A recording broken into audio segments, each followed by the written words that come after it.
시편 31편 1절부터 24절까지입니다.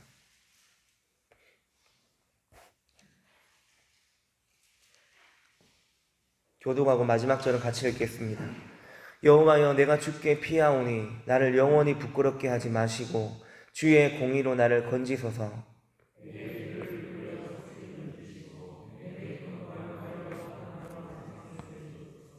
주는 나의 반석과 산성이시니 그러므로 주의 이름을 생각하셔서 나를 인도하시고 지도하소서.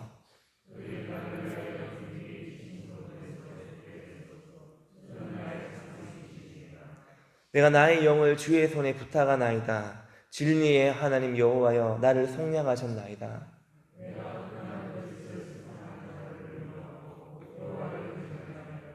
내가 주의 인자하심을 기뻐하며 즐거워할 것은 주께서 나의 고난을 보시고 환난 중에 있는 내 영혼을 아셨으며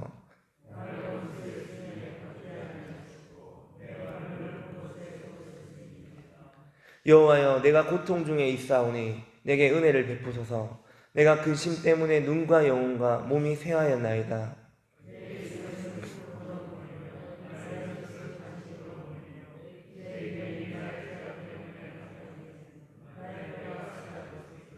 내가 모든 대적들 때문에 욕을 당하고 내 이웃에게서는 심히 당하니 내 친구가 놀라고 길에서 보는 자가 나를 피하였나이다.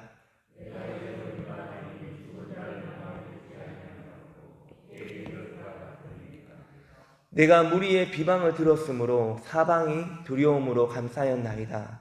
그들이 나를 치려고 함께 의논할 때에 내 생명을 빼앗기로 꾀하였나이다.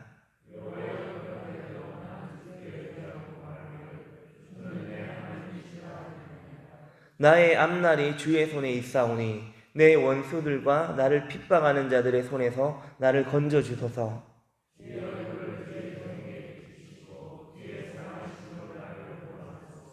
여호와여, 내가 주를 불렀사오니 나를 부끄럽게 하지 마시고 악인들을 부끄럽게 하사 수월에서 잠잠하게 하소서.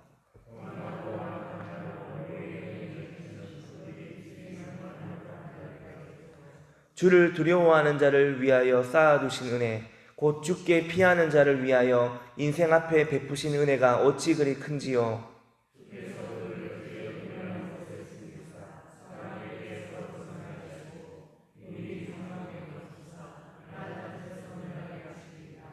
여호와를 찬송할지어다. 견고한 성에서 그의 놀라운 사랑을 내게 보이셨음이로다.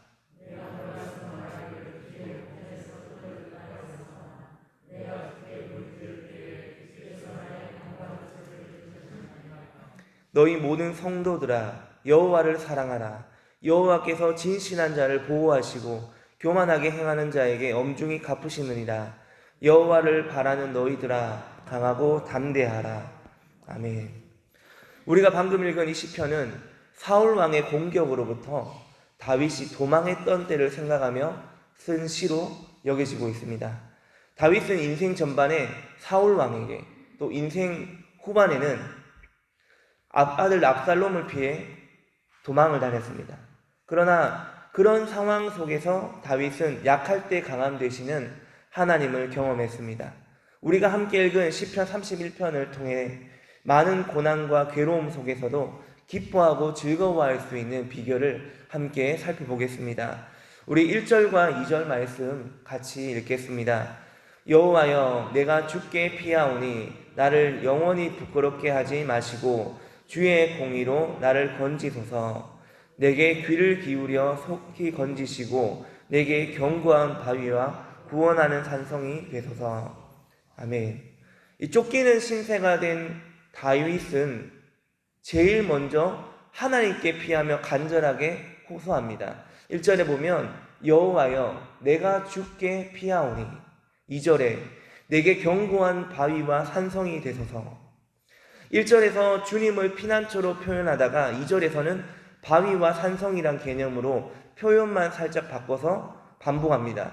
이것은 그만큼 다윗이 지금 하나님을 간절히 찾고 있다는 그것을 의미하는 것입니다. 다윗이 이처럼 하나님을 간절히 찾으며 기도할 수 있었던 비결은 하나님을 의지하는 자는 하나님이 영원히 부끄럽게 하지 않으실 것이라는 신앙적 확신이 그에게 있었기 때문입니다. 하나님이 원수들의 공격과 위험한 순간마다 다윗을 보호하셨기에 다윗은 하나님이 나의 보호자가 되시는구나, 하나님이 나를 지켜주시는 아버지와 같은 분이시구나 라는 것을 깨닫게 됩니다. 여러분, 우리는 지금 우리 교회는 기도의 집을 갈망하고 있기에 다윗의 장막이라는 것을 우리는 알고 있습니다. 24시간 쉬지 않는 예배, 여호와의 불이 꺼지지 않고 타오르는 다윗의 장막을 우리는 너무나 많이 들었고 잘 알고 있습니다. 그런데 다윗이 그렇게 하나님을 열렬하게 예배할 수 있었던 이유는 그곳에 임한 주님의 임재만이 아니었습니다. 다윗이 그렇게 열정적인 예배자가 되기 이전에 다윗이 경험했던 하나님의 친밀감이 그에게 있었기에 다윗의 장막이 만들어질 수 있었던 것입니다. 사무엘상 17장에 보면 이스라엘과 블레셋이 전면전을 치르는 장면이 나옵니다.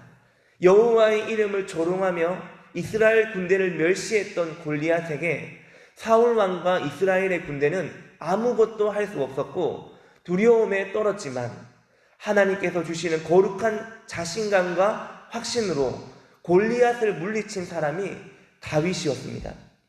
다윗은 전쟁에서 승리할 때도, 그리고 사울 왕과 압살롬에게 쫓겨나 도망 다닐 때도 모든 순간순간 하나님의 동행을 경험했습니다. 100번 듣는 것보다 한 번 보는 게 낫다는 말처럼 다윗은 하나님에 관해서 아는 것이 아니라 하나님 그분 자체를 알았습니다. 하나님이 어떤 분인지, 하나님의 성품이 무엇인지를 알고 경험했던 사람이 바로 다윗이었습니다. 다윗은 하나님을 피부로 느꼈습니다. 그래서 다윗은 이어 3절과 4절에 보면 주는 나의 반석과 산성이시니 그러므로 주의 이름을 생각하셔서 나를 인도하시고 지도하소서.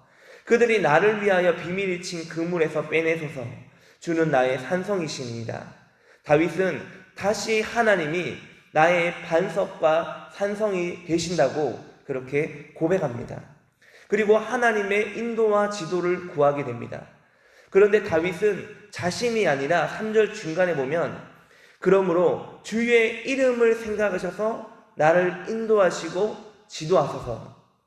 주의 이름을 생각하셔서 나를 인도하시고 지도해 달라고 요청합니다. 왜냐하면 주님은 다윗에게 있어서 견고한 요새, 산성이 되시기 때문입니다.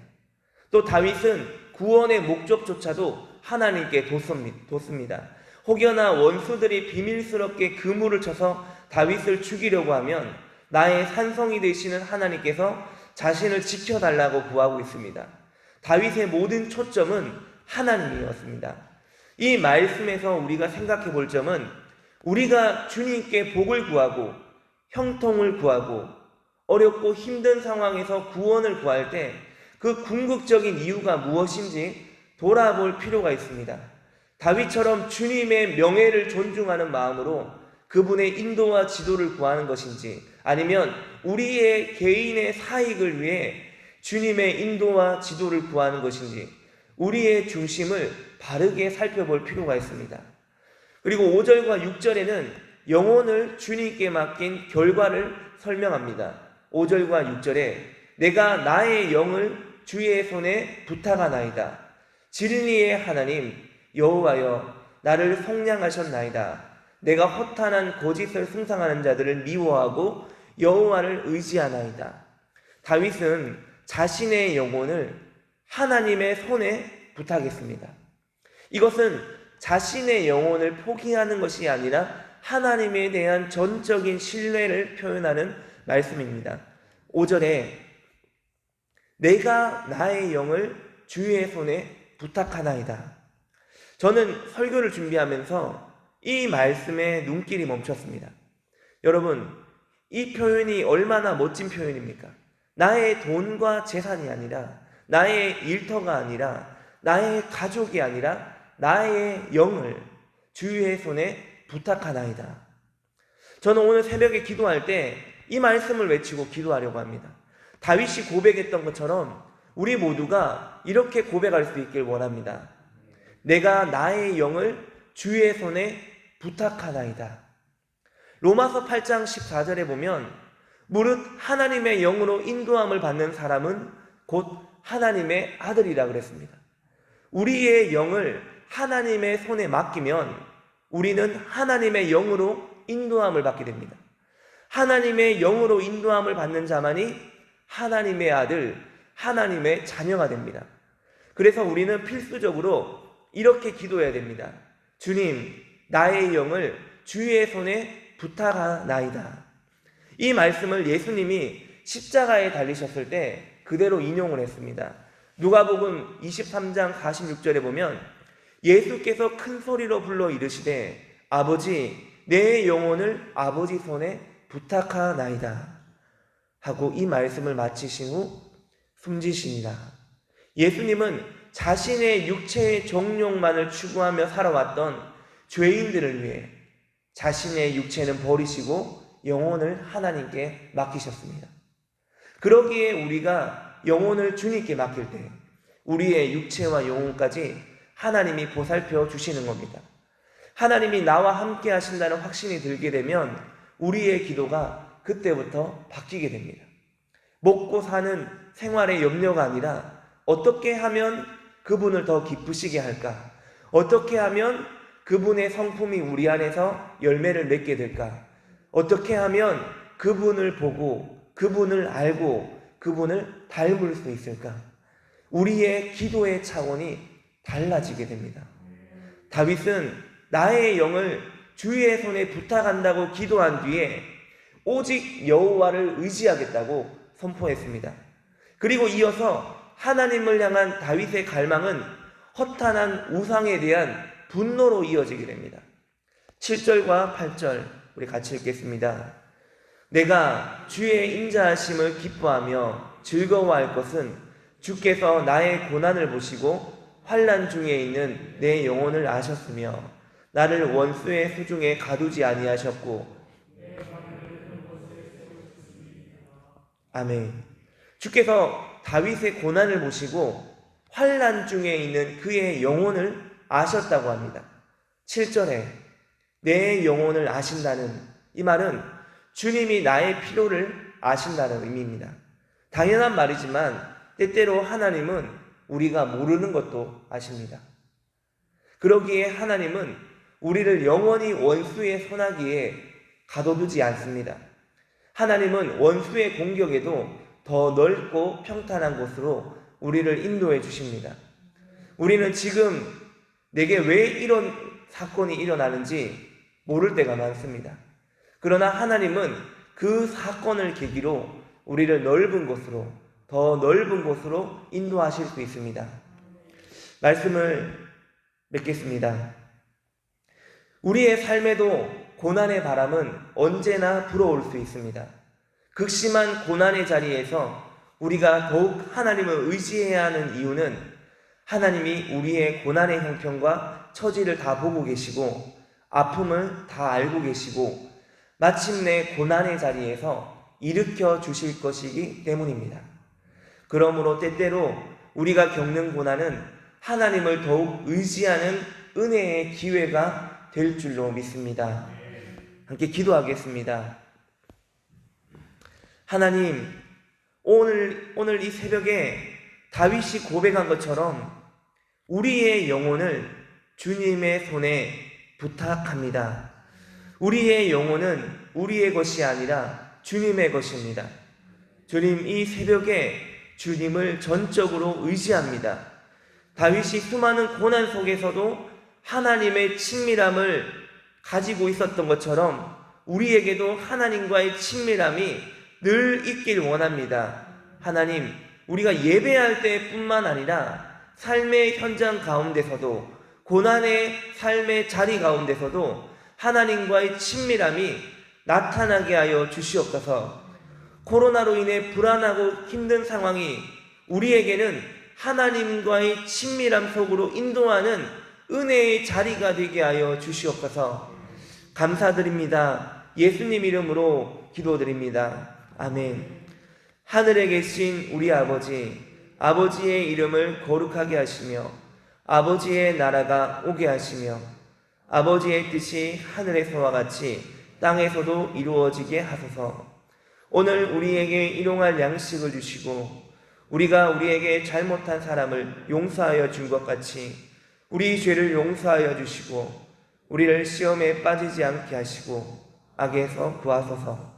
나라와 권능과 영광이 영원히 아버지의 것입니다. 아멘.